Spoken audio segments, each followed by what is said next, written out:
नमस्कार, राम राम। आप सभी साथियों का हमारे इस हिंदी काव्य YouTube मंच पर स्वागत है। साथियों, कल हमने जो तथ्य जो भाग पढ़ा था वह पढ़ा था अलंकार का अनुप्रास अलंकार। अनुप्रास अलंकार के पांचों भाग हमने मुख्यतः पढ़ लिए थे। आज हमारे जो चर्चा का विषय रहेगा वह रहेगा अनुप्रास अलंकार के बाद में अलंकार का शब्द अलंकार में दूसरा ही भाग आता है जिसे यमक अलंकार कहते हैं। यमक अलंकार के बारे में आज विशेष चर्चा करेंगे। यमक अलंकार क्या है, इसकी क्या भूमिका है और यमक अलंकार का हमारे हिंदी काव्य में क्या महत्व है। यमक अलंकार की यदि विशेषता बात करें तो यमक अलंकार का मतलब यह है कि एक जैसे दो शब्द आना, एक जैसे दो शब्द आना, एक जैसे दो शब्द आना, एक जैसे दो शब्द आएंगे लेकिन दोनों शब्दों का अर्थ अलग अलग, लेकिन दोनों शब्दों का अर्थ अलग अलग होगा। दोनों शब्दों का अर्थ अलग अलग। शब्द एक जैसे दो आएंगे और दोनों शब्दों का अर्थ अलग अलग होगा। किस प्रकार से अलग अलग होगा और दोनों शब्दों की क्या महत्वता रहेगी, जैसे कि परिभाषा ये बता रही है कि वह काव्य या वह छंद, वह दोहा, वह चौपाई जिसमें किसी कविता की रचना करते हैं, उस काव्य रचना में एक जैसे दो शब्दों का आना और दोनों शब्दों का अपने यथावत स्थान पर अलग अलग निहित अर्थ देना, वह हमेशा यमक अलंकार कहलाता है। जैसे कि एक प्रसिद्ध उदाहरण है कनक कनक ते सौ गुणी। कनक कनक ते सौ गुणी, सौ गुणी। मादकता अधिकाई, जो खाए बोराई सो पाए बोराई। मादकता अधिकार, कनक कनक ते सौ गुणी, मादकता अधिकार। जो खाए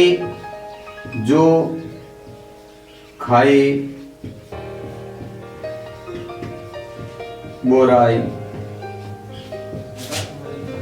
सो पाए बोराई।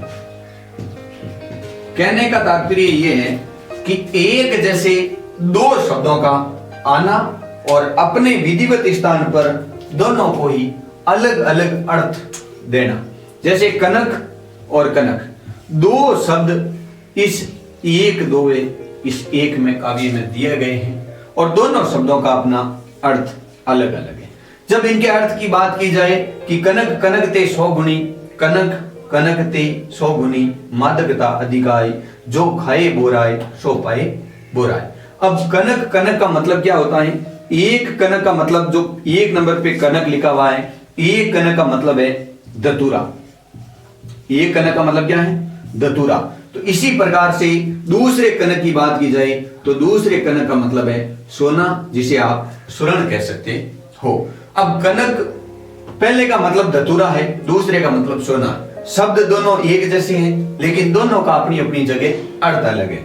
कनक कनक ते सौ गुणी, सौ गुणा दोनों ही असरकारी है, दोनों ही गुणकारी है। मादकता अधिकाई, मादक का मतलब होता है नशा, जिसमें नशा अधिक से अधिक है। दोनों में 100% 100 गुना नशा है। इस धतूरे में भी 100 गुना नशा है और सोने में भी 100 गुना नशा है। धतूरे को जो खाए बोराई, धतूरे को खाने के बाद में, बोराई का मतलब होता है पागल, धतूरे को खाने के बाद में आदमी पागल हो जाता है। सो पाए बोराई, और सोने को पाने के बाद में आदमी पागल हो जाता है। यदि ज्यादा कनक ज्यादा सोना पा लिया जाए तो भी आदमी पागल हो जाता है, और ज्यादा कनक ज्यादा धतूरा खा लिया जाए, जो मादक पदार्थ है, नशीला पदार्थ है, वह खा लिया जाए तो भी आदमी पागल हो जाता है। अब कहने का मतलब है कनक कनक दोनों। अब किस प्रकार से ये दोनों, एक कविता एक काव्य में सुंदरता, क्योंकि अलंकार का मतलब ही है काव्य में सुंदरता प्रदान करना। अब ये काव्य में सुंदरता किस प्रकार से, यदि इनकी जगह धतूरा और सोना लिख दिया जाए तो इतनी चमक इतनी सुंदरता नहीं होती जितनी कनक कनक में, क्योंकि दोनों शब्द एक जैसे हैं लेकिन इन दोनों के अर्थ अलग अलग प्रयुक्त किए जा रहे हैं। तो यही तो काव्य की सुंदरता होती है, इसी प्रकार से काव्य की शोभा बढ़ाई जाती है। यदि दो शब्द एक जैसे हो और दोनों के अर्थ अलग अलग हो तो वहां हमेशा यमक अलंकार ही होता है। और भी एक उदाहरण के माध्यम से बात करें तो लिखा गया है सजना है मुझे सजना के लिए। यदि दूसरे उदाहरण की बात की जाए तो दूसरा उदाहरण ले लेते हैं। दूसरा उदाहरण ये कहता है कि सजना है मुझे सजना है मुझे सजना के लिए, सजना है मुझे सजना के लिए, सजना के लिए। अब इसमें सजना शब्द 2 बार आया। इस पंक्ति की बात करें तो इस पंक्ति में सजना शब्द है वह 2 बार आया है। एक तो प्रारंभ में ही सजना शब्द दिया हुआ है और एक बीच में सजना शब्द दिया हुआ है।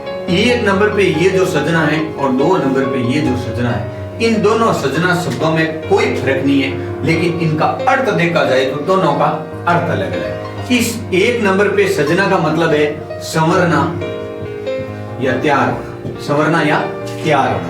यदि दूसरे सजना की बात करें तो दूसरा सजना आया है पति अथवा स्वामी के लिए। मुझे संवरना है, मुझे तैयार होना है, किसके लिए? अपने पति और स्वामी के लिए। यदि यहाँ संवरना है मुझे पति स्वामी के लिए तो उतना चमत्कार नहीं रहता जितना इस पंक्ति में सजना है मुझे सजना के लिए। कहने का मतलब है शब्द दोनों एक जैसे होंगे लेकिन उनका अर्थ हमेशा अलग अलग होगा। जैसे कि और अनेकों उदाहरण है, सारंग ले सारंग चलियो सारंग धरियो सर। उसी प्रकार से सारंग सारंग शब्द का अर्थ है, सारंग का अर्थ घड़ा भी होता है, स्त्री भी होता है, मोर भी होता है, दीपक भी होता है। उसी प्रकार से कहने का मतलब ये है कि एक शब्द के जब अनेक अर्थ दे तो वहां हमेशा यमक अलंकार होता है। तो यमक अलंकार के भी 2 भाग हैं। पहला सभंग यमक अलंकार और दूसरा जो रूप है वह है अभंग यमक अलंकार। सभंग का मतलब क्या होता है और अभंग का मतलब क्या होता है? सभंग का मतलब होता है से योग भंग। भंग का मतलब होता है टुकड़ा और से का मतलब होता है सहित या साथ। से का मतलब होता है सहित या साथ। अब हम ये सोच सकते हैं कि से भंग का मतलब होता है वह अलंकार जो टुकड़ों के सहित हो। यमक अलंकार में वह अलंकार जो टुकड़ों के सहित है वह से भंग अलंकार है, से भंग यमक अलंकार है। और वह अलंकार जो बिना टुकड़ों के, ए उपसर्ग हमेशा नहीं के लिए प्रयुक्त होता है, ए उपसर्ग हमेशा नहीं के लिए प्रयुक्त होता है। लेकिन ये ध्यान रखना कि ए का मतलब हमेशा नहीं होता है। ए का मतलब हमेशा नहीं होता है। क्यों नहीं होता है? क्योंकि यदि कोई वाक्य बोला जाए कि आपने खाना खा लिया तो आप कभी इस प्रकार से ए का प्रयोग नहीं कर सकते हो कि खाना ए खाया। ए का मतलब नहीं होगा, वहां ए हमेशा स्वर के रूप में प्रयोग किया जाता है। लेकिन ए जब कभी भी उपसर्ग के साथ में लगा हुआ हो, यह जो मूल शब्द है, मूल शब्द के साथ में ए उपसर्ग के रूप में जुड़ा हुआ है तो ए का मतलब यहाँ नहीं होगा। भंग का मतलब होता है टुकड़ा, ए का मतलब है नहीं। तो टुकड़ों के बिना जो जिनके टुकड़े नहीं हो वह हमेशा ए भंग होता है। ए भंग यमक अलंकार के उदाहरण हमने अभी देखे थे, जैसे कनक कनकते शोभुनी। ये अलंकार, ये जो उदाहरण हमने पढ़े थे ये यमक ए भंग यमक अलंकार के उदाहरण थे। और अभी जो से भंग होता है जो टुकड़ों के सहित होता है उनके कुछ उदाहरणों के माध्यम से देख लेते हैं कि उदाहरण है यो पर्दे की इज्जत। यो पर्दे की इज्जत, पर्दे की इज्जत। परदेसी के हाथ बिकानी थी, परदेसी के हाथ बिकानी थी, परदेसी के हाथ बिकानी थी। यो पर्दे की इज्जत परदेसी के हाथ बिकानी थी। अब इसका क्या मतलब होता है? परदेसी के हाथ बिकानी थी, इसका क्या मतलब है कि यो पर्दे की इज्जत परदेसी के हाथ बिकानी थी। अब यदि इसमें पूछ लिया जाए कि इस उदाहरण में निहित पंक्ति में कौन सा अलंकार है, तब हमें इस अलंकार की पहचान के लिए हमें यह देखना होगा कि एक तो शब्द दिया हुआ पर्दे और दूसरा दिया हुआ परदेसी। अब परदेसी में यदि इस से के साथ में ई की जो मात्रा लगी है, जो ये तालव्य सकार है, इसके साथ में ई की मात्रा लगी हुई है, तो यदि इस तालव्य सकार के साथ में ई की मात्रा को हटा दिया जाए, तालव्य सकार को हटा दिया जाए, तो हमें पूछ लिया जाए तो पीछे जो मूल शब्द बचता है वह पर्दे ही बचता है और यहाँ भी पर्दे।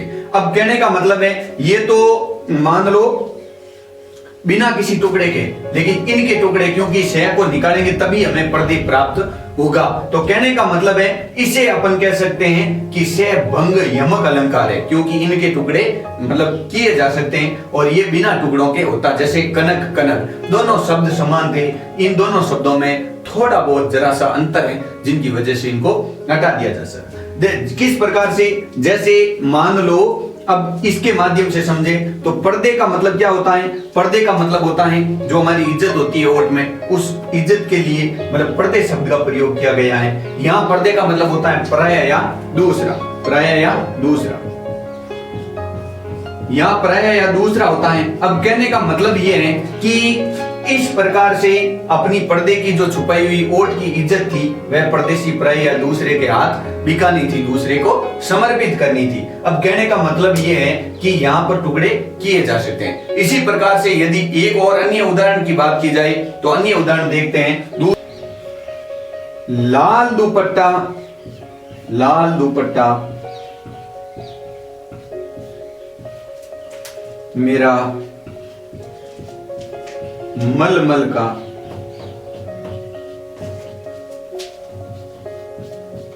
कि दिल मेरा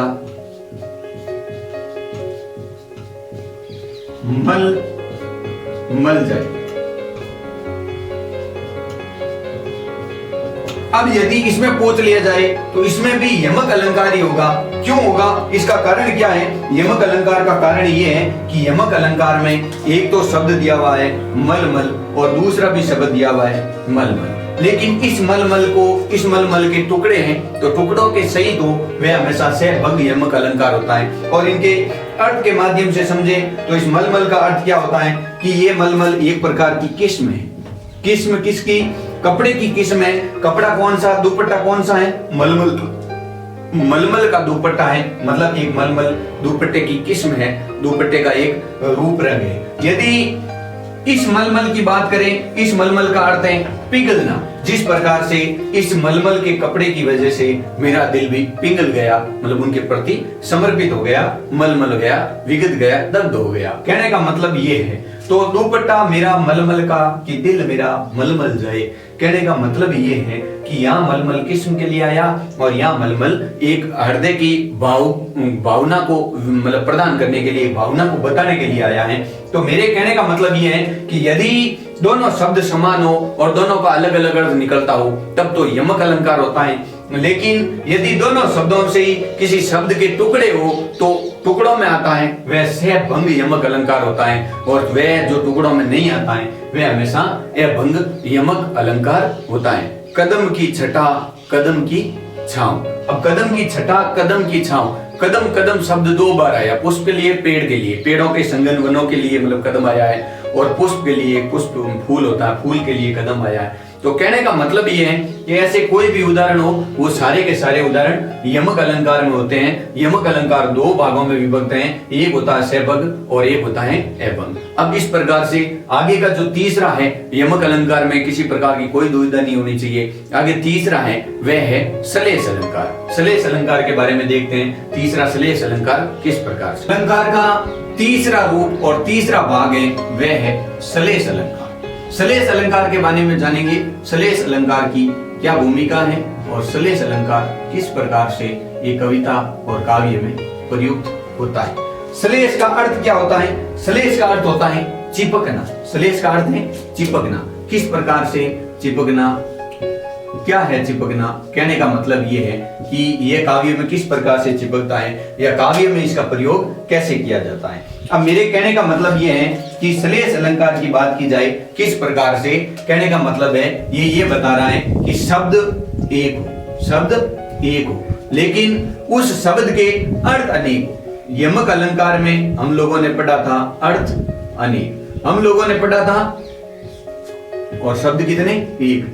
यमक अलंकार में हम लोगों ने पढ़ा था कि यमक अलंकार में दो शब्द अलग अलग लिखे हुए थे, जैसे कि कनक कनक, एक कनक का अर्थ धतूरा आ रहा था, दूसरे कनक का अर्थ सोना आ रहा था। उसी प्रकार से इसमें शब्द एक ही होगा, शब्द दो नहीं होंगे उनकी प्रकार से, शब्द एक होगा, लेकिन एक शब्द के अनेक अर्थ निकलेंगे। वहां अलग अलग शब्द आ रहे थे और अलग अलग शब्दों का अलग अलग अर्थ आ रहा था। लेकिन यहाँ एक ही शब्द होगा और उन शब्दों को एक शब्द ही चिपका हुआ होगा, उन शब्दों का अर्थ अलग अलग होगा। किस प्रकार से, यदि एक उदाहरण के माध्यम से समझें तो उदाहरण ये है कि पानी गए ने उबरे, पानी गए ने उबरे, पानी गए ने उबरे, मोती मानुष चून, पानी गए ने उबरे मोती मानुष चून। अब किस प्रकार से पानी गए ने उबरे मोती मानुष चून इस पंक्ति का प्रयोग कर लिया, लेकिन इस पंक्ति में कौन सा अलंकार है ये पहचान हमें किस प्रकार से होगी। तो कहने का मतलब है ये जो पानी शब्द है यह एक शब्द लिखा हुआ है और पानी का मतलब अलग अलग, पानी का मतलब ये होता है कि इनका अलग अलग प्रयोग किया गया। किस प्रकार से, मानो इस पंक्ति में एक शब्द आया है मोती, मोती के लिए इस पानी का प्रयोग अलग रूप में हुआ है और मानुष मतलब मनुष्य के लिए इस पानी का रूप मतलब प्रयोग अलग रूप में हुआ है और चून का मतलब होता है आटा और आटे के लिए कहने का मतलब ये है कि इस पानी का प्रयोग अलग रूप में हुआ है। किस प्रकार से कि ये पानी शब्द एक है लेकिन इनके अर्थ अलग अलग संज्ञा या सर्वनाम रूप में अलग अलग बदल करके देते हैं। कैसे देते हैं, मोती, मोती का पानी पर क्या प्रभाव पड़ता है, मोती से पानी की क्या बढ़ जाती है, चमक बढ़ जाती है। मोती से पानी का पर क्या प्रभाव पड़ता है, मोती से पानी की चमक बढ़ जाती है। तो पानी का यहाँ अर्थ किस प्रकार से लिया गया, चमक से लिया गया। यदि मनुष्य के रूप में बात करें तो मनुष्य में पानी की क्या होती है, मनुष्य में पानी के रूप में इज्जत के रूप में प्रयोग हुआ है। मनुष्य पानी का पानी शब्द है वह मनुष्य के लिए इज्जत का काम कर रहा है। कहने का मतलब है मनुष्य के लिए इज्जत के रूप में पानी शब्द का प्रयोग हुआ है। वहीं आटे की बात करें तो आटे में महत्वता के रूप में प्रयुक्त हुआ है। यदि पानी के बिना आटा किसी काम का नहीं है, मनुष्य पानी इज्जत के बिना किसी काम का नहीं है और मोती चमक के बिना किसी काम का नहीं है, तो पानी एक शब्द है लेकिन अर्थ अपने तीन दे रहा है। तो कहने का मतलब यह है कि शब्द एक होगा, अर्थ अनेक होंगे। वह कौन सा अलंकार होगा, श्लेष अलंकार होगा। अब आगे एक और उदाहरण की बात कर लेते हैं, जैसे एक उदाहरण और ले लेते हैं, जैसे सुबरन, सुबरन को ढूंढत फिरे, सुबरन को ढूंढत फिरे, कवि कामी अरु चोर।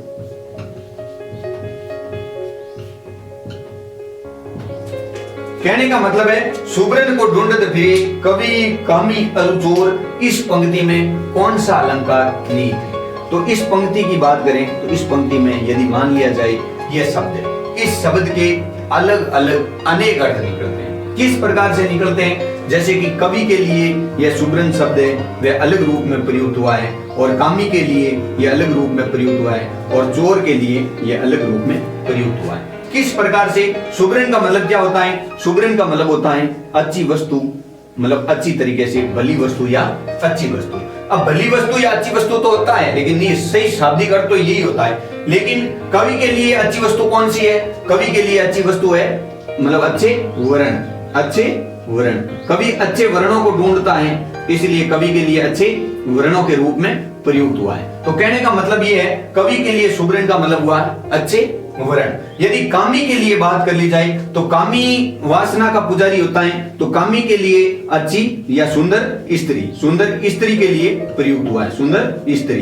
तो कामी के लिए सुंदर स्त्री के रूप में प्रयुक्त हुआ है। और चोर सुबरन का मतलब होता है चोर को मोह माया और धन लोभ का लालच होता है। तो चोर है वह, सुरण का मतलब होता है सोना, तो सुरण के लिए मतलब चोर है वह मतलब अच्छी वस्तु सुरण होती है, सुरण के लिए वह घूमता है। तो कहने का मतलब है शब्द एक है सुबरन लेकिन तीनों का अलग अलग अर्थ दे रहा है। कवि के लिए अच्छे वर्णों के रूप में आया है, कामी के लिए सुंदर स्त्री के रूप में आया है और चोर के लिए सोना सुवर्ण के रूप में प्रयुक्त हुआ है। तो कहने का मतलब है शब्द एक है लेकिन अर्थ अनेक है, शब्द एक है लेकिन अर्थ अनेक है। चिपकना का मतलब होता है शब्द एक ही चिपका हुआ है, अर्थ अनेक दे रहा है। तो मेरे कहने का मतलब यह है कि श्लेष अलंकार का मतलब यह है कि शब्द एक होगा लेकिन अर्थ अनेक होंगे। ये अपने रूप में बनाई हुई परिभाषा है लेकिन इनकी परिभाषाएं आपको किताब में मिल जाएगी, किसी प्रकार की कोई दुविधा नहीं है, किताब से आप पढ़ सकते हो। मेरा उद्देश्य केवल और केवल इनको बिल्कुल छोटे से छोटे रूप में करके इनको केवल समझाना है, न कि इनकी परिभाषाओं को लिखा करके किसी प्रकार से कोई नोट्स बनवाना। नोट्स बनवाने का काम नहीं है। कहने का मतलब है, मेरा समझाना उद्देश्य है और आपको अच्छी तरीके से समझ में आ रहा होगा। यदि नहीं भी आए तो भी कोई दिक्कत नहीं, आप कमेंट के माध्यम से बता सकते हो। एक बात